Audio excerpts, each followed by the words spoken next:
Hola i benvinguts. En aquest videotutorial examinarem les possibilitats que ofereix el sistema operatiu Windows des del punt de vista d'accessibilitat. Com podeu veure, tinc un escritori obert i un navegador de la Fundació Universitària Martí l'Humà perquè puguem anar veient aquestes configuracions. Per accedir al panell de configuracions, l'únic que haurem de fer és escriure en el cercador accessibilitat i entrarem dintre del panell d'accessibilitat.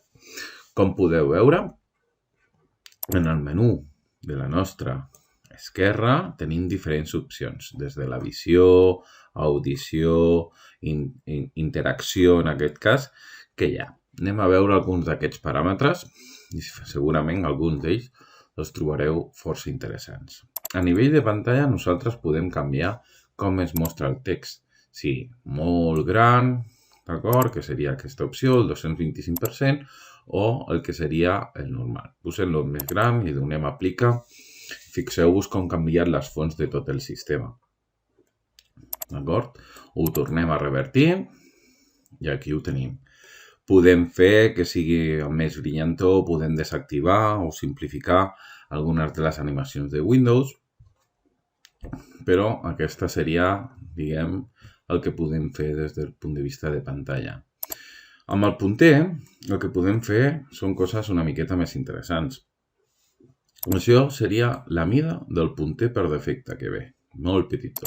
I aquest seria el punter més gran que hi ha. Ho deixo gran perquè veieu que també podem canviar el color del punter. El podem canviar a negre perquè es vegi molt més clar.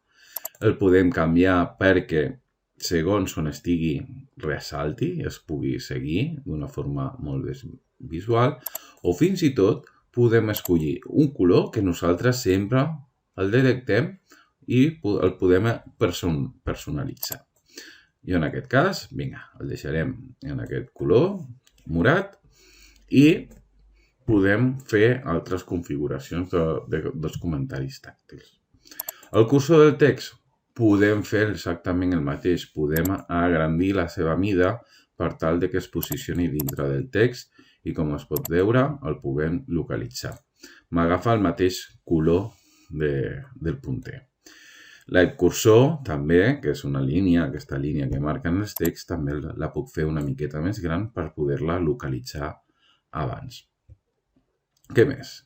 Des del punt de vista de visió, que ja hem treballat pantalla, punter i cursor, també podem fer la lupa. Una lupa el que permet per a aquelles persones que tenen alguna deficiència visual, d'acord? Si l'activem, s'activa aquesta, com podeu veure, lupa, que el que fa és que em permet moure'm per la pantalla d'una forma que jo puc veure millor i fins i tot canviar el tant per cent que jo vull, com podeu veure.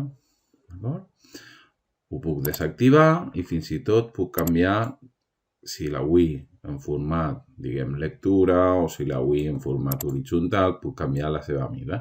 Si la torno a activar, la poso al 200%, ara, veieu, m'agafa tota aquesta part d'aquí.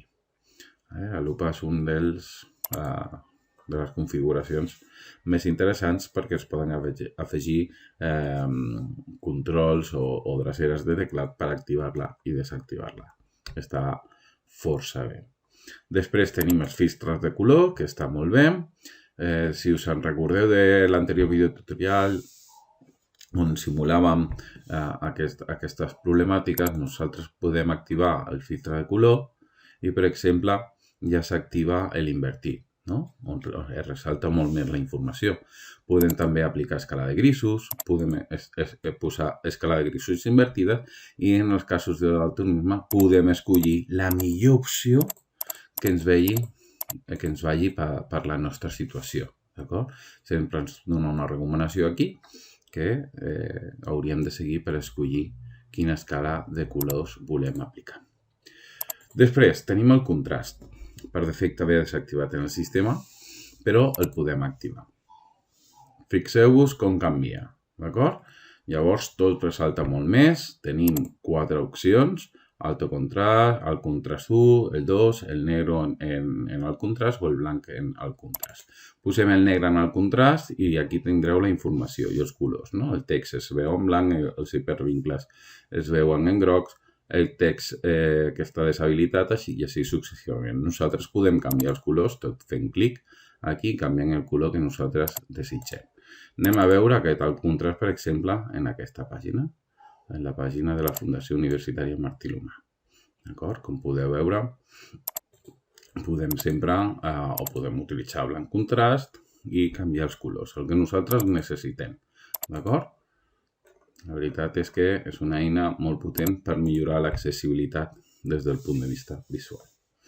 Després tenim el narrador. El narrador és una eina que porta integrada al mateix sistema Microsoft Windows i el que fa és justament llegir totes les icones, tots els botons, per tal de que una persona pràcticament amb una visió que s'aproximi a zero pugui utilitzar un sistema operatiu gràcies a la utilització i que va explicant. L'activo perquè veiem... Diálogo, mayúscula aceptar, botón, alt más A, mayúscula atención, mayúscula cambios en el teclado del mayúscula narrador. Mayúscula hemos actualizado el diseño del teclado del mayúscula narrador para que se adapte mejor a la experiencia que puedes haber tenido con otros lectores de pantalla. Mayúscula sí, narrador nivel de título 1. Mayúscula este es el mayúscula narrador. Mayúscula esta es la página principal del mayúscula narrador, donde puedes obtener ayuda, acceder a la configuración y conocer detalles sobre las nuevas características. Mayúscula el mayúscula, nivel de, mayúscula inicio rápido, botón, mayúscula obtén información sobre los conceptos básicos del mayúscula narrador, alt, Q. Com podeu veure, ell va narrant totes les opcions que jo puc fer. Normalment els invidents no utilitzen el punter, sinó que utilitzen les traceres de teclat i mitjançant el botó tal doncs van canviant i el narrador va subministrant aquesta informació. Saliendo del narrador. Ho desactivo. Narrador diálogo. Mayúscula acepta. Narrador nivel de título 1. Saliendo del narrador. Ho desactivo, no? També tenim que podem canviar, diguem, què volem, quina veu volem. Aquesta és la que venen per defecte, que podem canviar el volum, podem canviar com aquest narrador ens dona aquesta informació. D'acord? Al principi, a nivell d'àudio, podem canviar i activar el so en modalitat mono, podem augmentar el volum del dispositiu, podem dir que totes les alertes acústiques també apareguin com una ventana activa o que apareguin també un missatge d'advertència. Els subtítols, sempre que s'utilitzen, podem fer una preconfiguració aquí, és a dir, podem canviar la seva font, podem que sigui semitransparent, el que nosaltres vulguem. Com podeu veure, hi ha moltes opcions des del punt de vista de configuració dels subtítols. En veu podem activar i necessitarem un training, no? Per tal de que podem utilitzar la veu com a eina d'input, tant per escriure text com per accedir al sistema.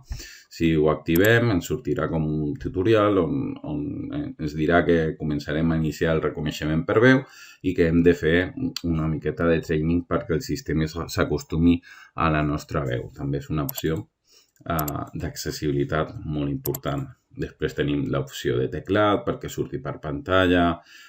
Això de l'opció del teclat per pantalla va molt bé per la gent que no té la possibilitat d'utilitzar un altre input que no siguin els habituals, com són les extremitats en aquest cas, sinó que utilitzen el cap i fins i tot els ulls. Llavors no només necessitem el teclat a la pantalla, sinó que també necessitem dispositius especials per tal de que ho marqui. A nivell de ratolí, hi ha una cosa molt interessant, que és que podem canviar el nostre clic principal. Ja se sap que el món està fet pels dretans i que el clic principal és l'esquerra del ratolí. Llavors, és molt important que si nosaltres aquí, des de l'accessibilitat, podem anar al ratolí i seleccionar que el botó primari sigui el de la dreta. I llavors ja tenim el nostre ratolí configurat per esquerrans. D'acord? És a dir, els esquerrans no han de canviar la seva forma d'interactuar, sinó que nosaltres podem fer aquesta modificació. D'acord? Llavors, ho tornem a posar en esquerra, perquè jo en aquest cas soc de dreta. D'acord? Tornem una altra vegada a la configuració d'accessibilitat. Ho fem per aquí, anàvem per teclat, anàvem pel mouse i per últim el control ocular que va relacionat, òbviament, amb el teclat. Això són les opcions d'accessibilitat no només aplicables a aquells usuaris de sistemes operatius que necessiti, sinó que nosaltres també ho podem utilitzar per utilitzar d'una forma molt més natural i sense haver-nos de barallar ni visualment amb el sistema operatiu. Podem configurar sempre els sistemes perquè s'adaptin a les nostres necessitats i a la nostra realitat. Això és tot. Fins la propera.